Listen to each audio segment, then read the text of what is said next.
मोहतरम अजीज दोस्तों, आज हम हज़रत दाऊद अलैहिस्सलाम और उनकी अदालत के इंसाफ के बारे में पढ़ेंगे कि क्यों आज भी पूरी दुनिया में हज़रत दाऊद अलैहिस्सलाम का इंसाफ मशहूर है। आपको बता दें कि हज़रत दाऊद अलैहिस्सलाम की अदालत लगा करती थी जहां हर कोई इंसाफ पाने के लिए आया किया करता था। दाऊद अलैहिस्सलाम अपनी ज़हनियत और अल्लाह के फजल से ऐसे ऐसे फैसले किया करते थे जिससे लोग खुश भी होते और काफ़ी हैरान भी हो जाते थे, क्योंकि आप जो भी फैसले करते वो सब अल्लाह की मर्ज़ी से होते थे। आपको हज़रत दाऊद अलैहिस्सलाम की अदालत का एक ऐसा वाक़या बताने वाला हूँ जिसे पढ़कर आपका ईमान ताज़ा हो जाएगा।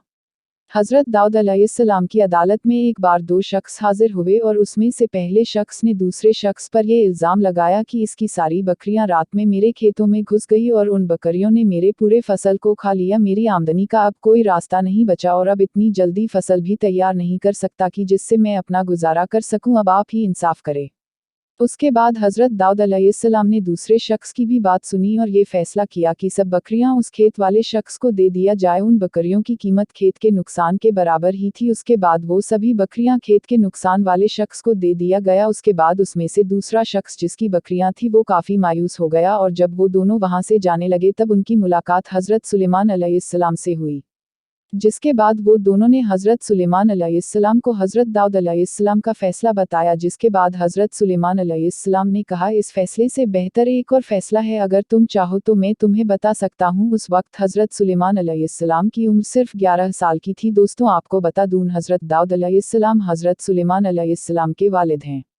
जब ये बात हज़रत दाऊद अलैहिस्सलाम को पता चली तो हज़रत दाऊद अलैहिस्सलाम ने अपने बेटे हज़रत सुलेमान अलैहिस्सलाम को बुलाया और फरमाया कि बेटा, वो कौन सा फ़ैसला है जो इस फ़ैसले से भी बेहतर है, हमें भी बताओ उस फ़ैसले के बारे में। उसके बाद हज़रत सुलेमान अलैहिस्सलाम ने बहुत ही अदब के साथ कहा कि वो फ़ैसला ये है कि जिसकी बकरी ने नुकसान किया है वो तब तक उसी खेत में काम करे जब तक इसकी फसल उसी तरह न हो जाए जिस हाल में बकरियों ने खाई थी, और तब तक ये शख्स जिसकी खेत का नुकसान हुआ है बकरियां अपने पास ही रखेगा और उनकी दूध को बेचकर अपनी ज़रूरतों को पूरा करेगा, और जब इसकी खेती उसी हाल में पहुंच जाए तब इसकी खेती उसे वापस करके ये अपनी बकरियां उससे ले जाए। यही फैसला बेहतर होगा दोनों के लिए। जब हज़रत दाऊद अलैहिस्सलाम ने ये फैसला सुना तो आप भी मुस्कुराए और बोले, ये बेहतर फैसला है और आपको ये फैसला काफ़ी पसंद आया। दोस्तों, हज़रत दाऊद अलैहिस्सलाम और हज़रत सुलेमान अलैहिस्सलाम के फ़ैसले बहुत मशहूर थे। जब हज़रत दाऊद अलैहिस्सलाम ने हज़रत सुलेमान अलैहिस्सलाम का फ़ैसला सुना तो आपने दोनों फ़ैसलों को सामने रखकर हज़रत सुलेमान अलैहिस्सलाम के फ़ैसले को ज़्यादा पसंद फरमाया, क्योंकि इसमें किसी का भी नुकसान नहीं था। अगर सभी बकरियां खेत वाले को दी जाती तब दूसरा शख्स जिसकी बकरियां थी वो अपनी आमदनी का जरिया खो देता। जिसके बाद हज़रत सुलेमान अलैहिस्सलाम ने ऐसा फ़ैसला किया जिससे बकरियों वाला भी खुश था और खेत वाला भी जिसकी फसल का नुकसान हुआ था।